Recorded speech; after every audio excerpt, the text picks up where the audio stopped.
Hello and welcome to this video. ये हमारा English literature का क्लास 4 होने जा रहा है। आप रुकिए, वीडियो सारी देखिए अच्छे से, फिर आपको समझ में आएगी और अच्छी लगेगी वीडियो। काफ़ी चीज़ों को कवर किया गया है। लोग क्या होता है कि शुरू के 10 सेकंड देखते हैं फिर छोड़ देते हैं, उनको लगता है कि यार ये नया चैनल है, व्यूज़ कम है तो बेकार ही वीडियो होगा। ऐसा नहीं है। If you just believe me for some time and go through the entire video, आप जस्ट यकीन करिए कि अच्छी वीडियो होगी और थोड़ा सा वीडियो देखिए 10 मिनट, ठीक। तो ये हमारा चौथा क्लास होने वाला है। इससे पहले हमने 3 क्लासेस इंग्लिश लिटरेचर की कर ली है। Anglo Norman period, Anglo Saxon period और एलिजाबेथन पीरियड में, मतलब जोफरी चौसर वाला और एलिजाबेथन पीरियड का थोड़ा सा हमने कवर कर रखा था। तीनों क्लास की लिंक जो है आपको मिल जाएगी इस वीडियो के डिस्क्रिप्शन में। इस क्लास का नोट्स का जो PDF है, हैंड रिटन नोट्स, उसका भी लिंक आपको डिस्क्रिप्शन में मिल जाएगा डायरेक्ट डाउनलोड करने का।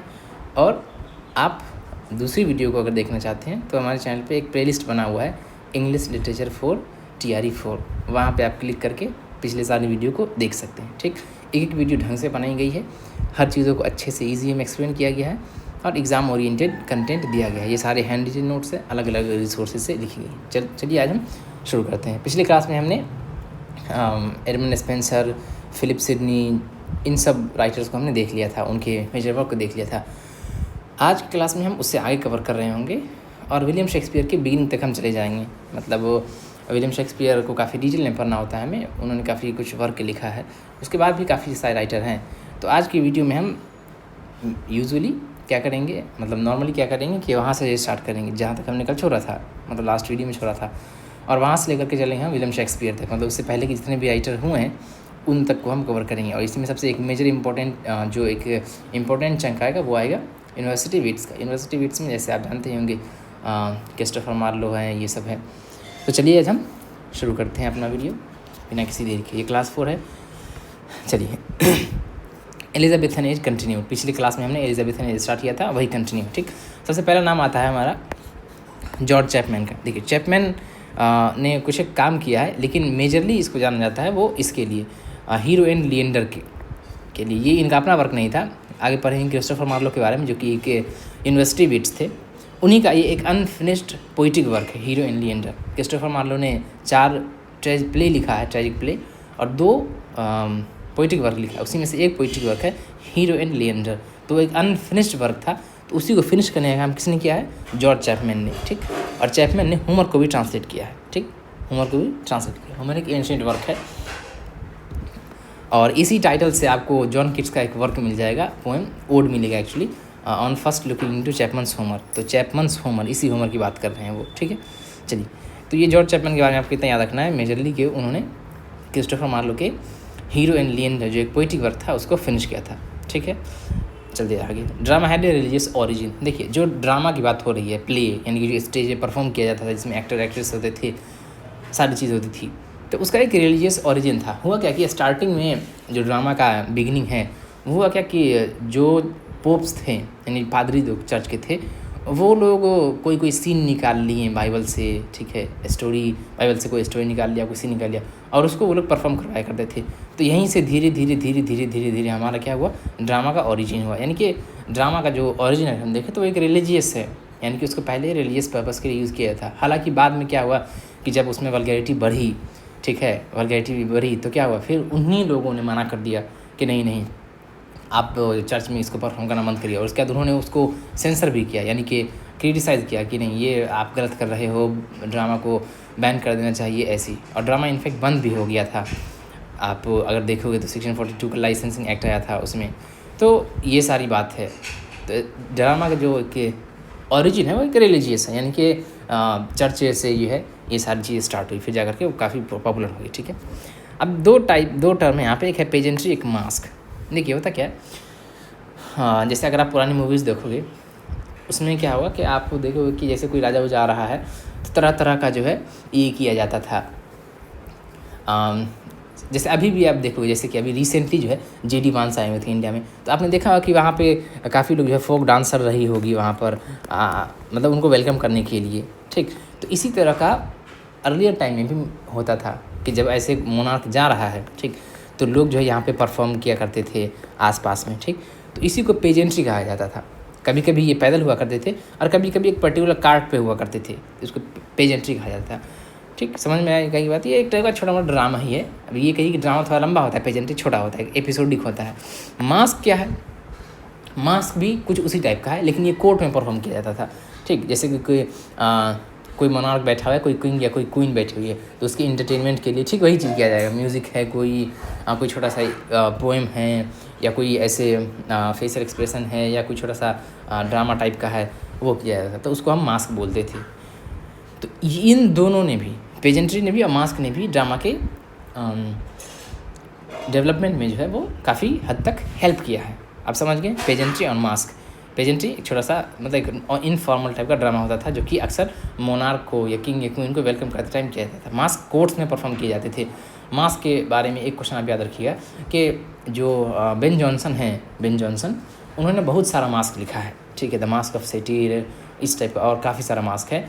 जैसे कि क्या नाम है, रॉबर्ट ब्राउनिंग को जाना जाता है ड्रामेटिक मोनोलॉग के लिए, उसी तरह बेन जॉनसन को जाना जाता है मास्क के लिए। ठीक, मास्क एंड एंटी मास्क के लिए। आप इनके मास्क को 5-7 मास्क को याद कर लीजिएगा, क्वेश्चन यहाँ से बन सकते हैं। ठीक, बता देंगे हालांकि आगे जब इनके बारे में हम पढ़ रहे हैं, बेन जॉनसन के बारे में। ठीक, अब 2 टर्म अक्सर आता है, miracle plays and mystery play. आपने कई बार देखा होगा miracle play, mystery play, miracle play, mystery play. सबसे पहले देखिए, ये जो टर्म है मिरेकल और मिस्ट्री, ये फ्रेंच से लिए गए हैं। मतलब इनका जो क्या कहते हैं, ओरिजिन तो आप नहीं कह सकते हैं, जो इनके डिफाइनिंग कैरेक्टर है कि इसको कहाँ यूज किया जाता, किस पर्पस यूज किया जाता, तो फ्रेंच से है।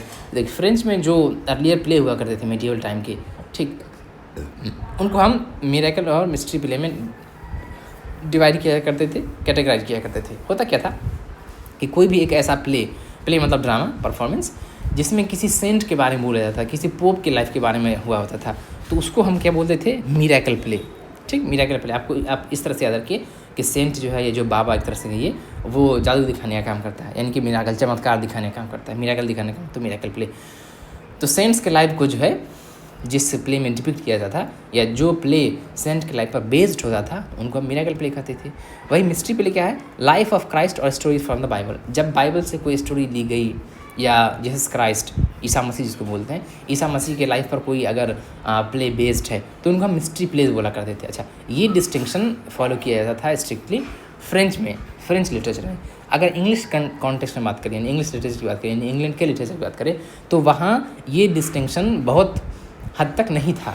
वहाँ किसी भी प्ले को जो है ना मिस्ट्री बोल दिया जाता था, मिस्ट्री प्ले, चाहे वो सेंट का होता था, ठीक है, या फिर क्राइस्ट, लाइफ ऑफ क्राइस्ट, या स्टोरी ऑफ बाइबल पे बेस्ड हुआ करता था, तो उन सब को हम मिस्ट्री बोल दिया करते थे। हाँ, बहुत बाद में जब रिलीजियस ड्रामा ख़त्म हो गया था, यानी कि अब ड्रामा का नेचर सेकुलर हो गया था, ये आप देख रहे हैं लाइफ ऑफ सेंट और क्राइस्ट और बाइबल स्टोरी फ्रॉम बाइबल्स को हम डिवाइड किया करते थे मिरेकल मिस्ट्री प्ले। मतलब क्या कि मिरेकल प्ले और मिस्ट्री प्ले रिलीजियस ड्रामा के कैटेगरी हुआ करते थे, है ना।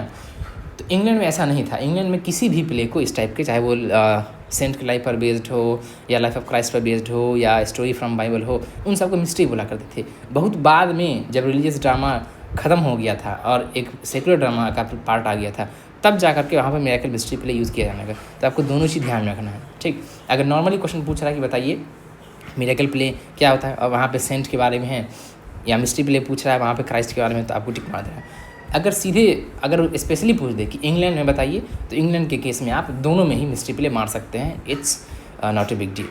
ध्यान में रखना है इस बात को, ठीक है। और ये एक इम्पोर्टेंट पॉइंट है, ठीक। Miracle plays lifes of saints, और mystery plays life of Christ and story from the Bible, ठीक है। ये दोनों बातें हैं। In England this distinction was almost unknown. Already बता चुके हैं हम कि इंग्लैंड में ये डिस्टिंक्शन काफ़ी अननोन था। बहुत लेट में जब रिलीज ड्रामा ख़त्म हो चुका था, तब जाकर के ये टर्म को फिर डिस्टिंग्विश किया गया, ठीक। अच्छा, आप कुछ एक एग्जाम्पल है, मतलब सबसे पहले कुछ एक जो मिरेकल प्लेस थे उनका एग्जाम्पल है। जैसे एक है लूरिस डे सेंक्टा कैथरीना, ये लगभग 1110 के आसपास में इसको परफॉर्म किया था। आप एक बार सिर्फ इसको पढ़ लें, उतना इंपॉर्टेंट नहीं है, ठीक है। Miracles were first performed in churches. अब ऑलरेडी हम स्टार्टिंग में ही बता चुके थे आपको ये बात कि पहले जो है इसका ड्रामा का जो ओरिजिन है वो चर्च से ही हुआ। पोप ने ही इसको प्रमोट किया कि हम सेंट्स के लाइफ के बारे में, जीसस क्राइस्ट के लाइफ के बारे में बाइबल से स्टोरी को डिपिक्ट करेंगे, तो लोगों तक ये आसानी से पहुँचेगा, वो इंटरेस्ट लेकर के पढ़ेंगे, ठीक। तो क्या होगा, इससे काफ़ी लोगों में क्रिश्चियनिटी का स्प्रेड होगा। तो अब ये इसी वजह से हुआ था। फिर बाद में जब वल्गैरिटी बढ़ी तो उन लोगों ने मना कर दिया कि नहीं यार इसको मत करो, ठीक। अब एक है मोरालिटी प्ले। मोरलिटी प्ले, देखिए मोरलिटी प्ले में क्या होता है कि इसमें मोरल्स को पर्सनिफाइड किए जाते हैं। मोरल्स को पर्सनिफाइड किए जाते हैं मतलब क्या कि जैसे कोई एक मोरल, जैसे एग्जांपल ऑनेस्टी एक मोरल है, या जैसे पेशेंस एक मोरल है, तो उसको पर्सोनिफाई किया जाता है, मतलब उसको एक कैरेक्टर बनाया जाता है कि ये पेशेंस का कैरेक्टर है, फिर वो जो जो काम करता था। तो मोरलिटी प्ले में हुआ क्या था कि एक मोरल कैरेक्टर पर एम्फेसाइज किया जाता था, एम्फेसिस दिया जाता था कि देखिए इंसान को ऑनेस्टी को फॉलो करना चाहिए या ऑनेस्ट रहना चाहिए, या मतलब कोई भी एक पर्टिकुलर मोरल को ले लिया और वहाँ से उसको पर्सोनिफाई कर दिया, तो उसको हम मोरलिटी प्लेस कहते थे। नाम से ही आप क्लियर लग रहा है, ठीक है। ये medieval and early renaissance drama है, ठीक है, based on allegorical characters which teaches morality. Allegorical character होते थे, और एलिगरिकल कैरेक्टर क्या है, एलिगरी क्या है, हम ऑलरेडी अच्छे से बता चुके हैं इसके बारे में। तो ये सिंपली मोरलिटी पर आप याद रखिए कि इसमें जो कैरेक्टर्स होते थे वो एलिगरिकल होते थे, पर्सोनिफाइड होते थे, किस चीज़ पर बेस्ड होते थे, वो मोरलिटी पर बेस्ड होते थे। उनका पर्पस ये होता था कि आपको कोई चीज़ टीच करे, कोई मोरल टीच करे, कोई अच्छी बात टीच करे, ठीक। और जो सबसे मोस्ट कॉमन, जो सबसे फेमस, ये बार बार कोट किया जाने वाला मोरलिटी प्ले है, वो है हमारा क्या, एवरी मैन, ठीक है। Every man, morality play every man. यहाँ से क्वेश्चन कैसे बनेगा, सीधे पूछेगा every man is a poem written by an anonymous writer, a play, a morality play, none of these। तो उसका आंसर हो जाएगा हमारा अ मोरलिटी प्ले। ऐसे क्वेश्चन बनेगा ऐसे। इसका फुल नेम जो है the summoning of every man, ठीक है, the summoning of every man. Subject इसका क्या है, यानी कि एक तो ये टाइटल हो गया, मोरलिटी प्ले है एवरी मैन, उसका full title the summoning of every man. इसका सब्जेक्ट ये है कि हर आदमी मरेगा, उसको डेथ तक जाना है। समन मतलब होता है बुलाना, यानी उसको डेथ बुलाएगा, यही इसका थीम कह लीजिए या फिर स्टोरी लाइन कह लीजिए। इसमें बेसिकली ये होता है कि देखिए आप सबको मरना है, हम सबको मरना है, यानी हम सबको डेथ बुलाएगा अपने पास। तो उसके लिए हमको ये चाहिए कि हम अपने लाइफ को अच्छे से बिताएं, ठीक है, यानी कि उसमें अच्छे काम करें, बुरी चीज़ों से बचें। बेसिकली इसका यही थीम है, इसीलिए इसको ऑब्वियस बात है कि मोरलिटी प्ले कहा गया है, ठीक है। चलिए ये हो गया। It is a one act play, इसमें सिर्फ एक ही एक्ट है, एक्ट अलग अलग, इस तरह से आप एपिसोड समझिए, चैप्टर समझिए, ठीक। तो इसमें एक ही एक्ट है, यानी कि एक ही एक चैप्टर, एक ही एपिसोड, आप कहिए वन एक्ट प्ले है ये। अपीयर इन 16th सेंचुरी, ये 16th सेंचुरी में 1500 के बाद आया था, ठीक है। First appear in 16th century, ये 2 बार क्यों मैं लिख दिया पता नहीं।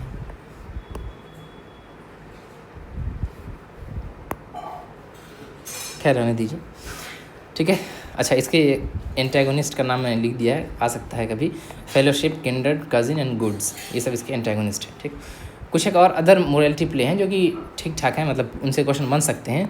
वो ये है the castle of Perseverance, magnificence, आप इसको याद रखिए, इसको भी याद रखिए आप, द कैसल ऑफ परसिवियरेंस और मैग्निफिसेंस। जॉन स्केल्टन ने मैग्निफिसेंस लिखा है, और द नेक्रोमेंसर एक और वर्क है, वो जॉन स्केल्टन का ही। मैनकाइंड और प्राइड ऑफ लाइफ एक और है, हेकनेसियर, वो नहीं लिखा मैंने। तो ये सब कुछ एक मोरलिटी प्ले के एग्जाम्पल हैं, ठीक है। चलिए आगे चलते हैं। John Skelton wrote Magnificence, already लिखा हुआ है कि जॉन स्केल्टन ने जो मैग्निफिसेंस लिखा है, एंड ऑल्सो द नेक्रोमेंसर, ठीक। ये 2 प्ले है किसका, जॉन स्केल्टन का, मैग्निफिसेंस एंड द नेक्रोमेंसर, ये दोनों अगेन मोरलिटी प्ले है। और उसका एक और फेमस पोएम है फिलिप स्पैरो, इसको आप याद रखिए, ठीक है। फिलिप स्पैरो, जॉन स्केल्टन का ये तीनों वर्क आप याद रखिएगा, magnificence, the necromancer and Philip Sparrow. ये एक पोइटिक वर्क है, ये दोनों प्ले है, ठीक है। यहाँ पे अगला टर्म आता है इंटरल्यूड। इंटरल्यूड कई बार देखने को मिलता है हमको कि इंटरल्यूड ने काफ़ी हद तक जो है कंट्रीब्यूट किया है इन द प्ले ऑफ, मतलब in the origin of drama या in the development of drama. देखिए इंटरल्यूड होता क्या है, जैसे अभी आप मूवीज़ वगैरह देखते हैं हॉल में, तो वहाँ क्या होता है, जैसे 3 घंटे की फिल्म है तो 1 घंटा 20 मिनट 30 मिनट, 1.5 घंटा के आसपास जो है एक इंटरवल होता है। तो उस इंटरवल में क्या होता है, आप बाहर जाके कुरकुरे खाते हो, वो एक टाइप का क्या होता है, ब्रेक देता है ना। उसी तरह पहले के जो परफॉर्मेंस हुआ करते थे, प्ले स्टेज परफॉर्मेंस हुआ करते थे, उसके बीच में एक एपिसोड आया करता, तो वहाँ पे रुकता नहीं था। उसमें एक एपिसोड, जैसे कि मान लिया कोई एक प्ले चल रहा है, ठीक है, चला। अब इस बीच में एक ब्रेक आएगा, उस ब्रेक में होगा क्या, या तो कोई पोएम कहा जाएगा, या कोई डायलॉग कहा जाएगा, या कुछ भी कहा जाएगा, ठीक, छोटा सा, ठीक, ताकि लोगों का मूड फ्रेश हो सके। अब जैसे मान लिया कि कोई ट्रेजेडी देख रहे हैं, उसमें काफ़ी इनक्रॉस हो गए हैं, तो उनको फिर से एनर्जेटिक फील करने के लिए एक छोटा सा कुछ पोएम आ गया, कोई डायलॉग आ गया, या कोई कुछ आ गया, या कोई रीड आ गया, या कुछ भी आ गया, तो इसी को हम इंटरल्यूड बोलते थे, ठीक है। ये ना a short episode like a break in a longer play, कि जो लंबा प्ले होता था, एक बड़ा सा प्ले होता था, उसमें एक छोटा सा एपिसोड ब्रेक की तरह का जो काम करता था, ठीक है, उसी को हम इंटरल्यूड बोलते थे। John Heywood wrote the famous interlude the 4 P's, याद रखिएगा आप इसको, ठीक, कि इंटरल्यूड में जो एक फेमस इंटरल्यूड है लिखा है वो जॉन हेवुड ने द 4 P's नाम का है। द 4 P प्लूरल है तो 4P, ठीक। इसमें जो ये 4P है उसका अलग अलग मीनिंग है। 4P है, पहला 1P का मतलब होता है पार्टनर, पामर, पेडलर, पोटिगरी, ठीक है। तो ये P है। आप इसको तो थोड़ा 1-2 बार देख लीजिएगा, ये कभी पूछ सकता है क्योंकि ये ठीक ठाक क्वेश्चन है थोड़ा। इसको आप जरूर याद रखिए कि जॉन हेवुड का जो है एक इंटरल्यूड है, फेमस इंटरल्यूड द 4Ps, ठीक है। चलिए अब यहाँ से इंपॉर्टेंट चीज़ें स्टार्ट हो रही है और एग्जाम ओरिएंटेड क्वेश्चन यहाँ से अब शुरू हो रहे हैं। इससे ऊपर भी था इंपॉर्टेंट, लेकिन कुछ बहुत ज़्यादा इंपॉर्टेंट नहीं था। आप उनको 2 बार 4 बार देख लिए तो ठीक है, लेकिन इसके बाद जो भी आएंगे आप उसको ज़रूर से देखें, ठीक। First true play in English, Ralph Roister Doister, ठीक, इंपॉर्टेंट वन। सीधे क्वेश्चन आता है कि first true play in English. अब ट्रू प्ले का मतलब क्या होता है? देखिए इससे पहले प्ले लिखे गए थे लेकिन उनमें कुछ ढंग का स्ट्रक्चर नहीं था, कुछ था। तो जो प्ले की डेफिनेशन पे फिट बैठता है या उसमें हर वो एलिमेंट होते हैं जो एक प्ले में होना चाहिए, तो वो हमारा पहला है राल्फ लोइस्टर डोइस्टर, ठीक। इसको लिखा था किसने? निकोलस उडाल। निकोलस उडाल एक स्कूल मास्टर था ईटन का, ठीक है, और फिर बाद में लेसेस्टर का भी बना। तो ये निकोलस उडाल एक स्कूल मास्टर था ईटन का, उसी ने लिखा था। किसने? निकोलस उडाल ने। उडल का ही उडाल की जो भी हो, राल्फ लोइस्टर डोइस्टर। ये कॉमेडी है, ठीक है, और ये बेस्ड है माइल्स ग्लोरियोसस पर। माइल्स ग्लोरियोसस प्लॉटस का एक कॉमेडी है, उसी पर ये बेस्ड है। ये आपको याद रखना है, मतलब ऐसे ही 1-2 बार पढ़ लीजिएगा याद हो जाएगा। लेकिन राल्फ लोइस्टर डोइस्टर निकोलस उडाल ने लिखा, वो एक स्कूल मास्टर था और ये हमारा first true play in English है, ठीक है, इसको याद रखना, ठीक। अगला वर्क हमारा था गैमर गर्टन स्नीडल। ये विलियम स्टीवनसन ने लिखा। देखिए ये पहले ये भी उसी टाइम का वर्क है। इसके ठीक बाद कुछ जो है लिखा गया है ये वर्क भी, ये भी कॉमेडी है, गैमर गर्टन स्नीडल। स्टार्टिंग में डिस्प्यूटेड था कि इस वर्क को दोनों जॉन स्टील और विलियम स्टीवनसन ने दोनों ने मिलकर लिखा है, लेकिन फिर बाद में ये कंफर्म हुआ कि नहीं, विलियम स्टीवनसन ने ही लिखा है। तो ये गैमर गर्टन स्नीडल। यहाँ से अगेन वही क्वेश्चन पूछा, Gammer Gurton needle is written by William Stevenson, ठीक। ये इसी के आसपास में लिखा गया था ये भी वर्क, और ये भी एक कॉमेडी है, ठीक है। अब अगला आता है ड्रामेटिक यूनिटीज़। ड्रामेटिक यूनिटी अगर आप पढ़ोगे तो कभी न कभी ड्रामेटिक यूनिट से क्वेश्चन जो है वो आ ही जाते हैं, ठीक। तो अब क्या है कि ड्रामेटिक यूनिटी होता है क्या भाई? देखिए ड्रामेटिक यूनिटी का कॉन्सेप्ट जो है वो एरिस्टोटल ने दिया था, ठीक है, एरिस्टोटल ने दिया था। उसने क्या किया था, इसमें 3 चीज़ होते हैं, ठीक है, unity of time, unity of place and unity of action. कहता है कि देखिए जो भी आपका प्ले है, जैसे अभी आप कोई मूवीज़ देखते होंगे तो उसमें क्या है, मान लिया कि एक हीरो है, ठीक, वो बच्चा होता है, पहले पैदा होता है, फिर वो बड़ा होता है, फिर और बड़ा होता है, फिर काम करता है, फिर बूढ़ा तक हो जाता है। मतलब आप देखते हैं काफ़ी लंबा टाइम पीरियड का दिखा जाता है, यानी कि 60 साल 70 साल का एक टाइम पीरियड कवर हो जाता है और हर चीज़ चेंज होते रहता है। ड्रामेटिक यूनिटी का जो कॉन्सेप्ट जो एरिस्टोटल ने दिया था, उसने कहा था कि नहीं ये सब नहीं होगा, unity of time place and action start आपको करना होगा। यानी कि प्ले जहाँ पर स्टार्ट हुआ, ठीक, वो वहीं पर ख़त्म भी होगा। यानी जैसे कि आपने मान लिया कि आपका प्ले स्टार्ट हुआ है किसी खेत में, या आपका प्ले स्टार्ट हुआ है कहीं किसी झरने के पास, तो वहीं पर प्ले ख़त्म होगा, यानी कि पूरा एक्शन जो है वहीं पर रहेगा। यूनिटी ऑफ टाइम क्या है कि टाइम चेंज नहीं होगा, आपको 24 घंटे के अंदर ही ख़त्म कर देना है। 24 घंटे के अंदर क्या मतलब कि ऐसा नहीं आप दिखाएं कि आज ये बंदा जो है अपनी माँ से मिला, फिर 2 दिन के बाद ये खो गया, ऐसा नहीं हो सकता है। आपको एक ही दिन का, यानी कि 24 घंटे के टाइम पीरियड का ही कुछ भी दिखाना पड़ेगा, ठीक। और यूनिटी ऑफ एक्शन होना चाहिए, यानी कि एक्शन चेंज नहीं होना चाहिए, यानी कि ऐसा नहीं कि बच्चा जो है वो बड़ा बन गया या ये हो गया, ऐसा नहीं है। तो unity of time place and action का मतलब यही होता है कि तीनों चीज़ जो है आपको ऑब्जर्व करना है, ठीक। Unity of time place and action ये दिया था किसने? ड्रामेटिक यूनिटी का कॉन्सेप्ट एरिस्टोटल ने था। यहाँ से आपसे ये तो नहीं पूछा है कि बताइए unity of time place and action क्या होता है, क्योंकि ये काफ़ी अलग हो जाता है, थोड़ा डीप हो जाता है। हाँ, ये पूछ सकता है कि बताइए ड्रामेटिक यूनिटी का कॉन्सेप्ट जो है वो किसने दिया था? तो ड्रामेटिक यूनिटी का कॉन्सेप्ट दिया था किसने? एरिस्टोटल ने। अच्छा, एक क्वेश्चन ये हो गया। और दूसरा क्वेश्चन ये पूछ सकता है कि which among the following is not a part of dramatic unity, यानी कि आपको 4 टर्म दे देगा, ये 3 टर्म, अब पूछा कि बताइए इसमें से कौन ड्रामेटिक यूनिटी का जो है वो पार्ट नहीं है। तो टाइम प्लेस एक्शन है, इसके अलावा जो भी रहे आप उसको हटा देंगे, ठीक है। अब आगे ये है कि इस तरह से छोटे छोटे प्ले परफॉर्म हो रहे थे यहाँ वहाँ, लेकिन एक ढंग का कोई इस्टेब्लिश नहीं था। जैसे अभी है ना, अभी जो सब लोग मोबाइल में जहाँ था अभी मोबाइल में कुछ भी देख सकते हैं, लेकिन अभी से पहले 12 साल नहीं 5 साल 8 साल 10 साल पहले आप जाइए तो वहाँ क्या था, मोबाइल जैसी चीज़ में ऐसे लोग फिल्म नहीं देखा करते थे, वो लोग जाकर कहीं हॉल में ही देखा करते थे, ठीक। तो वो हॉल एक इस्टेब्लिश जगह, यानी कि वहाँ पे जाकर के लोग देख सकते हैं, वो एक इस्टेब्लिश्ड हो गया। तो उस तरह का जो चीज़ है इंग्लैंड में, ठीक है, वो कब स्टार्ट हुआ? 1574 में, ठीक है, 1574 में मतलब उन लोगों ने, मोनार्क जो वहाँ के किंग थे, उन्होंने दे दिया लाइसेंस, ठीक है, कि चलो भैया ये लीजिए, आप चलिए अब आप प्ले विले दिखा सकते हैं, ठीक है, प्ले विले दिखाते हैं, ठीक है। और वो किसको दिया, एक लॉर्ड लेसेस्टर की कंपनी थी, उसी को परमिट दिया, रॉयल परमिट दिया कि चलो आप पूरे इंग्लैंड में जो है ना आप परफॉर्मेंस दे सकते हो, इस ड्रामेटिक परफॉर्मेंस 1574 में। तो यहाँ से क्वेश्चन कैसे बनेगा कि रॉयल परमिट किसको दिया गया था, लॉर्ड लेसेस्टर कंपनी को कब दिया गया था, 1574 में, ठीक है।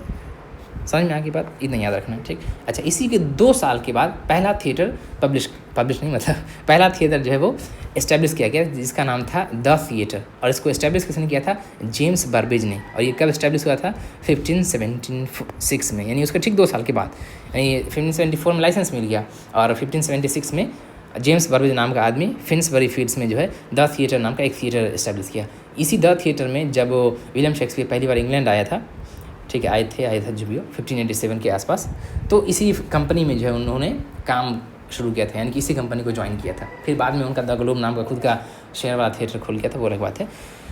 और ये थिएटर कहाँ था, फिन्सबरी फील्ड्स में। ये वही फिन्सबरी है जहाँ से दादा भाई नौरोजी जी जो है ब्रिटिश MP बने थे, आपको याद होगा, हिस्ट्री में पढ़ा होगा आपने। चलिए, अच्छा, स्टार्टिंग में जो थिएटर्स थे ना उनमें काफ़ी ज़्यादा ये नहीं हुआ था, वो सिंपली क्या किया जाता था कि ऐसे चारों तरफ से जो घेर दिया जाता था और रूफ नहीं होता था, ठीक। और परफॉर्मेंस के टाइम में जो है कोई सीनरी नहीं यूज़ किया। जैसे अभी अगर आपने कभी अभी आप ड्रामा देखो तो सीनरी होता है पीछे, यानी कि पीछे में कोई पेंटिंग उंटिंग लगा दिया, कोई फूल रख दिया, कोई कुछ लगा दिया ताकि रियल लगे, ठीक। उस टाइम ऐसे सीनरी कोई भी सीनरी नहीं यूज़ किया जाता, लगभग न के बराबर यूज़ किया जाता था। वो रूफलेस होते थे और ऐसे सिर्फ या तो ऑक्टागोन होते थे या गोल होते थे, मतलब सिर्फ चारों तरफ से घेरा हुआ, ऊपर खुला हुआ है, ठीक। ये आपको याद रखना, ठीक। अगला और इम्पोर्टेंट चीज़ आता है हमारा यूनिवर्सिटी विट्स। यूनिवर्सिटी विट्स में ये सब नाम आता है, Thomas Nashe, John Lyly, George Peele, Thomas Lodge, Robert Greene, Christopher Marlowe, Thomas Kyd. हाँ, इसको थोड़ा सा आप याद रखिए कि थॉमस किड ने कोई यूनिवर्सिटी अटेंड नहीं किया था। इनमें से कुछ ने ये ऑक्सफोर्ड यूनिवर्सिटी ज्वाइन किया था और कुछ ने कैम्ब्रिज यूनिवर्सिटी जो है ज्वाइन किया था। और थॉमस किड का कोई ऐसा रिकॉर्ड नहीं मिलता है कि इसने कौन सी यूनिवर्सिटी ज्वाइन की थी, ठीक। तो यूनिवर्सिटी विट्स में इतने हैं, आप इनका नाम जरूर से याद रखें। इसमें क्वेश्चन कैसे बनेगा, सीधे बनेगा कि नीचे में से कौन यूनिवर्सिटी किड्स नहीं, यूनिवर्सिटी विट्स नहीं है और किसी दूसरे का नाम दे देगा। इसमें 2 दे देगा, ये 3 और एक दूसरे का नाम दे देगा, ठीक। तो आप इसको याद रखें, Thomas Nashe, John Lyly, George Peele, Thomas Lodge, Robert Greene, Christopher Marlowe, Thomas Kyd. Thomas वाले 3 हैं, थॉमस लॉज है, थॉमस नैश है, थॉमस किड है, ठीक। रॉबर्ट ग्रीन, पीली, लीली और मार्लो, ठीक है। चलिए आगे चलते हैं। जॉन लिली, पहला नाम हमारा आता है जॉन लिली का, ठीक है। John lily 1554 to 1606। He is credited to have developed a literary style called Euphuism. Euphuism, ठीक है, Euphuism इंपॉर्टेंट चीज़ है, याद रखिए आप इसको। क्वेश्चन कैसे यहाँ सीधे बनेगा कि Euphuism हैज़ बीन ओरिजिनेटेड या डेवलप्ड बाय। यूफोइज्म होता क्या है, देखिए, यूफोइज्म एक टाइप का स्टाइल है जिसमें किसी भी चीज़ को ना बहुत ऑर्डिनेट वे में बढ़ा चढ़ा करके लिखा जाता है, ठीक है, बहुत बढ़ा चढ़ा करके दिखाया जाता है, उसी को हम यूफोइज्म कहते हैं। यानी कि आप जैसे मान लिया जाए कि किसी की ब्यूटी को ही डिस्क्राइब कर रहे हैं तो आप कह सकते हैं कि your beauty is matchless, your beauty is unique, your beauty is so bewitching that it can drive millions of people crazy mad, इस टाइप का, मतलब किसी भी चीज़ को बहुत ज़्यादा बढ़ा चढ़ा कर लिखना, ठीक है, फैंसी लैंग्वेज यूज करना, डिफ़िकल्ट वर्ड मीनिंग यूज़ करना, इन सब चीज़ों को हम यूफोइज्म के अंदर रखते हैं। यानी कि कोई एक ऐसा स्टाइल है जिसमें हर चीज़ को बढ़ा चढ़ा करके बहुत हेवी एम्प्लॉयमेंट है वर्ड्स का, ठीक है, स्ट्रक्चर अजीब है, उन सबको हम यूफोइज्म कहते हैं, ठीक है। चलिए अब इनका वर्क्स देख लेते हैं, ठीक। पहला वर्क है Euphues the anatomy of wit, important work है। इसी वर्क में ये यूफियस स्टाइल डिस्कवर किया गया और यूफियस एंड हिज इंग्लैंड, ये इसी का सीक्वल है। दोनों ही कॉमेडी है। 1578 में लिखा गया, 1580 में, किसी बुक में आपको 1579 मिलेगा, लेकिन 1578 आप याद रखेंगे, ठीक है। जो एनाटॉमी ऑफ विट है इसका कुछ कैरेक्टर आप याद रखिए, Philautus, Lucilla, Curio, Don Fernando, Jubilus, ये लड़की है लुसिला, ठीक। और कुछ वर्क है जॉन लिली का, Campaspe, Sappho and Phao, Endymion, the man in the moon, ये थोड़ा इंपॉर्टेंट वर्क है, कन्फ्यूजिंग भी है इसीलिए इसको अब याद रखें, एंडेमियन, क्योंकि इसी नाम से जॉन कीट्स का एक पोएम आपको मिलेगा, एंडेमियन, जॉन कीट्स। आगे पढ़ के रोमांटिक पीरियड में हम उनको पढ़ रहे होंगे जॉन कीट्स को, ठीक है। लव्स मेटामॉर्फोसिस, इसको भी याद रखना है आपको, मिडास को भी आप याद रखिए। तो ये सब जो है जॉन लिली का क्या है, वर्क है, ठीक है। Euphues, anatomy of it, Euphues and his England, Campaspe, Sappho and Phao, Endymion, the man in the moon, love's metamorphosis, Midas and Galathea. अच्छा, इनके कुछ इंपॉर्टेंट कोट्स है, हो सकता है एग्जाम में ये वाला आ सकता है, ये आ भी सकता है, नहीं भी आ सकता, ठीक है।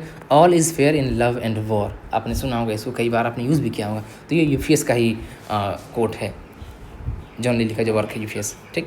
लव नोइथ नो लॉस, नोइथ ये आर्काइक वर्ड है, इसका मतलब नोज होता है, ठीक। तो लव नोइथ यानी कि लव नोज नो लॉस, कि लव जो है वो कोई लॉ को नहीं जानता है, ठीक। ये एनाटॉमी ऑफ विट का लाइन है।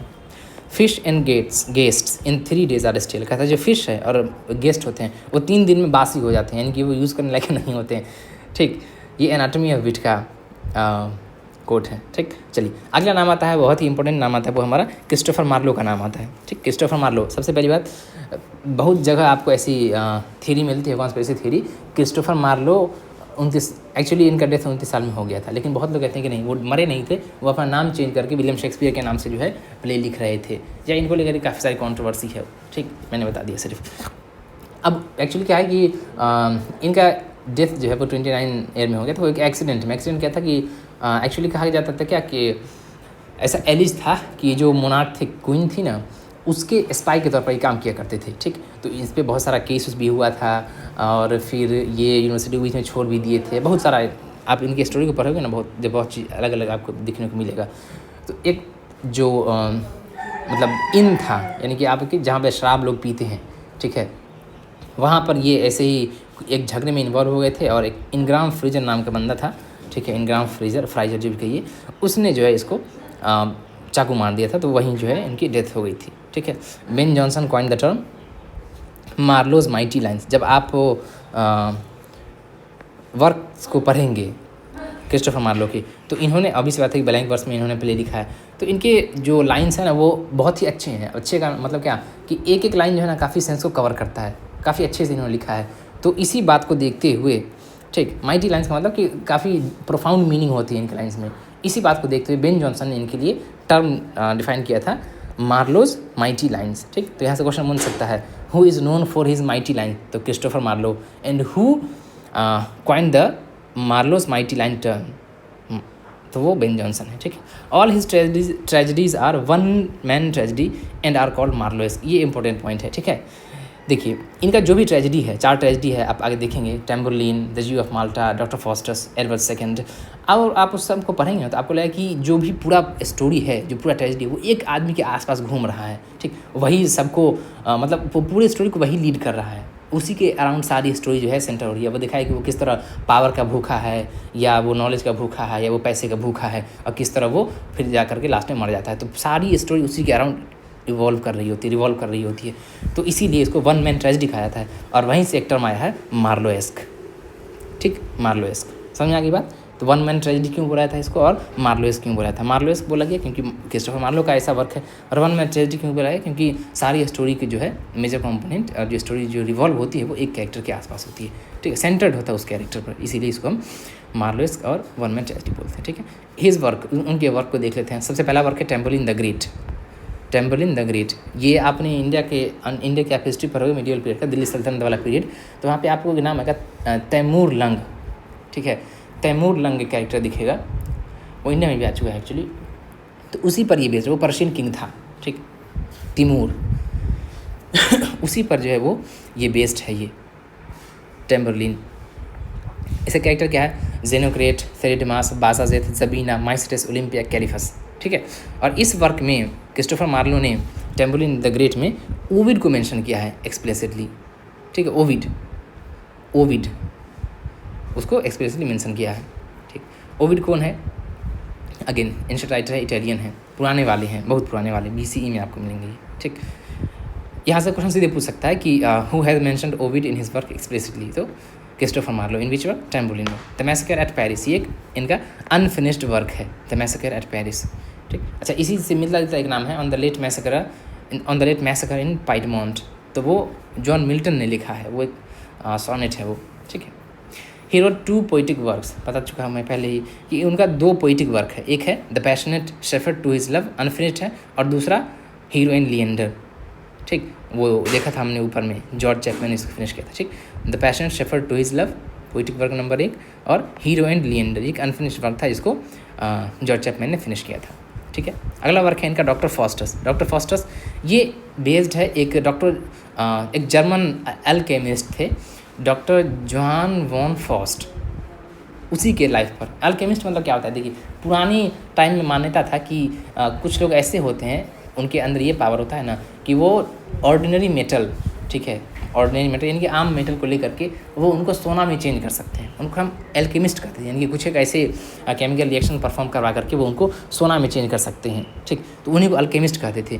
तो इस बुक में द डॉक्टर फॉस्टर जो वर्क है, इस वर्क में अल्केमिस्ट की कहानी है जो कि बहुत सारा नॉलेज के लिए, ठीक है, अपने सोल को एक डेविल को बेच देता है। डेविल का नाम होता है मेफेस्टोफिलिस, ठीक, कि तुम मेरा सोल ले लो और हमको 20 साल के लिए या 3 साल के लिए अनलिमिटेड तुम पावर दे दो। आप इसकी स्टोरी पढ़ें ना, काफ़ी अच्छा लगेगा।